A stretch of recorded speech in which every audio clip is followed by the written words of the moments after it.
Welcome to only study zone. आज हमारा topic है बिजूलिया किसान आंदोलन के चरण। जैसा कि हमने पिछली वीडियो में पढ़ा था कि बिजूलिया किसान आंदोलन के क्या कारण थे, क्यों बिजूलिया किसान आंदोलन हुआ था।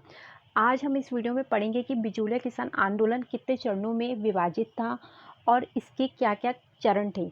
देखिए इसमें आता है इसका प्रथम चरण जो हमारा आता है 1987 से 1916 और इसका नेतृत्व किसने किया था? साधु सीताराम दास ने किया था। ये भी एक इम्पॉर्टेंट क्वेश्चन है।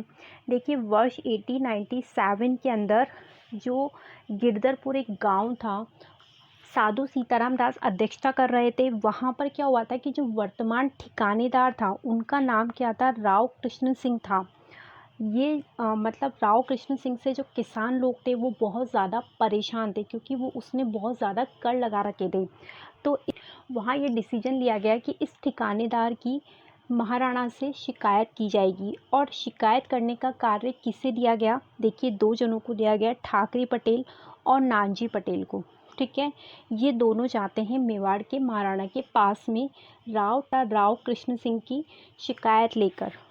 ये दोनों वहाँ जाते हैं तो वहाँ पे क्या होता है कि जो मेवाड़ के महाराणा होते हैं वो उनकी बात सुनते हैं और एक जांच अधिकारी होता है जिसका नाम है हामिद हुसैन, उसको वो नियुक्त भी करते हैं, लेकिन वो कोई कार्रवाई नहीं करते। और वह प्रतिशोधवश क्या करता है कि जो ठाकरे पटेल और जो नानजी पटेल थे उनको एक तो मेवाड़ से निष्कासित कर देता है।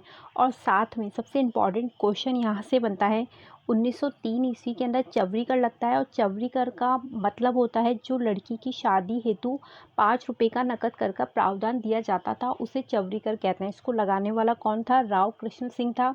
ये प्रथम चरण में लगा था। देखिए 1906 ईस्वी में राव कृष्ण सिंह के निसंतान निधन हो जाने के बाद राव पृथ्वी सिंह, मतलब क्या होता है कि जो 1906 के अंदर जो कृष्ण सिंह होता है जिसने चवरी कर लगाया था वो मर जाता है। और उसके बाद में कौन बनता है वहाँ का ठिकानेदार? वो बनता है राव पृथ्वी सिंह। ठीक है, ठिकानेदार बनते ही उसने तलवार बंदाई कर लागू कर दिया था। देखिए चवरी कर लागू करने वाला राव कृष्ण सिंह था। चवरी कर वो होता है जो लड़की की शादी में दिया जाता है। उससे किसान लोग बहुत ज़्यादा परेशान हो गए थे, इस कारण इन्होंने क्या करा था, अपनी लड़कियों की शादी तक भी नहीं करी थी। और सेकंड नंबर पे जो होता है उसे तलवार बंदाई कर कहते हैं, वो लगाने वाला कौन था? वो पृथ्वी सिंह था। इसका किसानों द्वारा पूरा विरोध किया गया था। देखिए 2 कर हो गए, चवरी कर हो गया और तलवार बंदाई कर हो गया। चवरी कर किसने लगाया? राव कृष्ण सिंह ने लगाया। तलवार बंदाई कर किसने लगाया? ये हमारा लगाया राव पृथ्वी सिंह ने लगाया। लेकिन नेक्स्ट हमारा आता है द्वितीय चरण। द्वितीय चरण का नेतृत्व किसने किया था? विजय सिंह पथिक ने किया था। और इसका ईयर क्या है? 1916 से 1923 है। देखिए 1916 ईस्वी में साधु सीताराम दास के आग्रह पर जो विजय सिंह पथिक थे वो इस आंदोलन से जुड़े थे और उन्होंने इस आंदोलन का नेतृत्व संभाला था। देखिए ये आंदोलन एक तो 3 चरणों में हुआ था। पहला चरण था, पहले चरण की अध्यक्षता किसने करी थी? साधु सीताराम दास ने करी थी। दूसरे चरण की अध्यक्षता किसने करी थी? विजय सिंह पथिक ने करी थी। विजय सिंह पथिक का जो मूल नाम था वो क्या था? भूप सिंह था और ये एक बुलंदशहर के निवासी थे। ठीक है, इसके अंदर जो सबसे इम्पॉर्टेंट लाइन आती है वो ये कि 1917 ईस्वी के अंदर जो विजय सिंह पथिक थे उन्होंने ऊपरमाल पंच बोर्ड का गठन किया था। 13 सदस्यों वाला था। और इस पंच बोर्ड का जो 13 सदस्यों वाले का गठन किया था, इसके अंदर जो सरपंच के पद पर आए थे उनका नाम क्या था? मन्ना पटेल। उनको नियुक्त किया गया था। आता है कि 1918 ईस्वी में विजय सिंह कहाँ गए थे? बॉम्बे में गांधी जी से मिले थे और उन्होंने उनको इस आंदोलन से अवगत कराया था। तो गांधी जी ने उनको किसकी उपाधि दी थी? राष्ट्रीय प्रतीक की उपाधि दी थी। विजय सिंह पथिक को राष्ट्रीय प्रतीक की उपाधि देने वाले कौन थे? वो हमारे गांधी जी थे। गांधी जी ने अपने महासचिव महादेव देसाई को इस आंदोलन की जाँच हेतु भेजा था। सबसे पहले प्रथम चरण में भेजा था हामिद हुसैन को, जिसने कोई कार्रवाई नहीं करी थी। सेकंड नंबर पे गांधी जी ने भेजा था महासचिव महादेव देसाई को भेजा था। आता है 1919 ईस्वी में विजय सिंह वर्धा महाराज से राजस्थान केसरी नामक एक पत्र निकाला गया था, जो बहुत ही मोस्ट इम्पॉर्टेंट है कि राजस्थान केसरी नामक जो पत्र निकाला था वो किसने निकाला था? विजय सिंह पथिक ने निकाला था।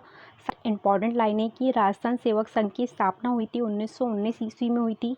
आगे चल के कानपुर से छपने वाले समाचार पत्र के माध्यम से बिचौलिया किसान आंदोलन को पूरे भारतवर्ष में फैला दिया था। मतलब बिचौलिया किसान आंदोलन इसलिए पूरे भारतवर्ष में फैला था क्योंकि इसमें क्या था कि जो समाचार पत्रों के माध्यम से भी इसका प्रचार प्रसार किया गया था। इसमें सबसे इम्पॉर्टेंट जो समाचार पत्र है वो ये है कि राजस्थान केसरी निकाला गया था, जो विजय सिंह पथिक ने निकाला था। 1919 में राजस्थान सेवा संघ की स्थापना करी गई थी, जो भी एक मोस्ट इम्पॉर्टेंट एक कहाँ करी थी, वर्धा महाराष्ट्र में करी थी।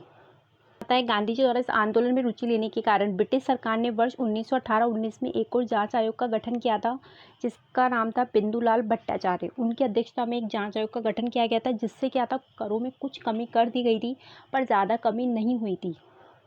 देखिए हमारा नेक्स्ट आता है तीसरा चरण। तीसरे चरण की डेट क्या दे रखी है, 1923 से 1944 दे रखी है। इसका नेतृत्व जो किया था वो माणिक्यलाल वर्मा ने किया था। देखिए वैसे इसका नेतृत्व दो जनों ने किया था। पहले जो इसका नेतृत्व किया था वो जमनालाल बजाज ने किया था, लेकिन उस समय क्या हुआ था कि जो राजस्थान सेवा संघ की इन्होंने जो स्थापना करी थी वो राजस्थान सेवा संघ इस समय जो था वो छिन्न भिन्न हो गया था। वर्मा है तो जो हमारे माणिक्यलाल वर्मा है इनको जेल हो गई थी, इस कारण ये 1.5 वर्ष तक जेल में रहे थे। इस कारण इसका नेतृत्व जो था वो जमनालाल बजाज ने किया था। फिर उसके बाद जब ये वापस आ गए थे तब इसका नेतृत्व इन्होंने माणिक्यलाल वर्मा ने किया था। आंदोलन का तीसरा चरण 1927 से लेकर 1941 तक चला था, जिसके नेतृत्व करता वैसे इम्पॉर्टेंट माणिक्यलाल वर्मा ही है, लेकिन इसके नेतृत्व फिर भी ध्यान रखना कि दो जनों ने किया था। इस आंदोलन के साथ जमनालाल बजाज, हरिभाई उपाध्याय नाम के लोगों को भी दिया गया था। इसमें आता है 1941 में माणिक्यलाल वर्मा और मेवाड़ के जो प्रधानमंत्री थे उनका नाम था टी राघवाचार्य। तो ये जो प्रधानमंत्री थे टी राघवाचार्य, उनके बीच एक समझौता हो गया था। इस समझौते के अंदर किसानों की जो भी डिमांड थी उसको मान लिया गया था, और इस प्रकार जो 44 साल से जो एक आंदोलन चल रहा था वो भी अहिंसक आंदोलन, इस आंदोलन ने हिंसा का रूप कभी नहीं लिया था, वो ख़त्म हो गया था। ठीक है, इसका एक इम्पॉर्टेंट है कि माणिक्यलाल वर्मा का पंचेड़ा गीत भी किसान आंदोलन के अंदर किसानों के अंदर जोश बढ़ने के लिए काफ़ी सही साबित हुआ था। ये पढ़ ही रखा है कि पुरुषों के अलावा इस आंदोलन में महिलाओं ने भी भाग लिया था, जैसे अंजना देवी चौधरी, नारायण देवी वर्मा, रमा देवी किसान आंदोलन से जुड़ी हुई प्रमुख महिलाएं थी, जो कई बार एग्जाम्स में पूछ लिया जाता है। आप मेरे चैनल को ऐसे देखते रहिए, इसे लाइक और सब्सक्राइब करते रहिए। तो स्टूडेंट, हमने ये बिचौलिया किसान आंदोलन को एक कहानी की तरह पढ़ा। अगर आप इसको स्टोरी की तरह पढ़ेंगे तो ये आपको बहुत जल्दी लर्न होगा। इसको एक स्टोरी की तरह पढ़ते तो आप इसको 5 या 10 मिनट के अंदर लर्न कर सकते हैं। देखिए सबसे पहले हमने पढ़ा था कि इसका प्रथम चरण था, जिसकी अध्यक्षता किसने करी थी, साधु सीताराम दास ने करी थी। और इन्होंने क्या करा था, उस समय जो कर लगाए गए थे सबसे पहले इसके अंदर चवरी कर लगाया गया था, जो कि ना किसानों की लड़कियों की शादी के अकॉर्डिंग उसमें लगाया जाता था। और इसमें चवरी करके ना जो 5 रुपये होते थे, जो भी किसान अपनी बेटी की शादी करेगा उसे कर के रूप में 5 रुपये देने पड़ेंगे। फिर राव पृथ्वी सिंह थे जिन्होंने इसमें तलवार बंदाई कर लगाया था। ठीक है, फिर सेकंड चरण के अंदर क्या आता है, जो विजय सिंह पथिक थे वो इस आंदोलन से जुड़ गए थे। विजय सिंह पथिक ने क्या करा था, इस आंदोलन के प्रचार प्रसार में समाचार पत्रों को इसमें जोड़ा था, और समाचार पत्रों के माध्यम से विजय सिंह पथिक ने इस आंदोलन का बहुत बड़े लेवल पर प्रचार प्रसार करा था। उसके बाद में जो थर्ड नंबर था उसके अंदर थर्ड चरण के अंदर माणिक्यलाल वर्मा आए थे। ठीक है, और उसके बाद में ये आंदोलन समाप्त हुआ था, लेकिन ये 44 वर्षों तक आंदोलन चला था। बड़ी बात इस आंदोलन की ये थी कि ये आंदोलन जो था वो अहिंसक था। ठीक है, इसके अंदर 2 और इम्पॉर्टेंट लाइनें होती है कि इस आंदोलन में पुरुषों के साथ साथ महिलाओं ने भी भाग लिया था।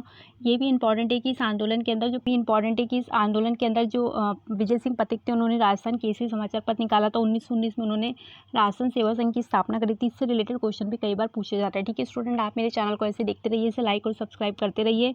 मैं आपके लिए और वीडियोज़ लेके आऊँगी। Thank you.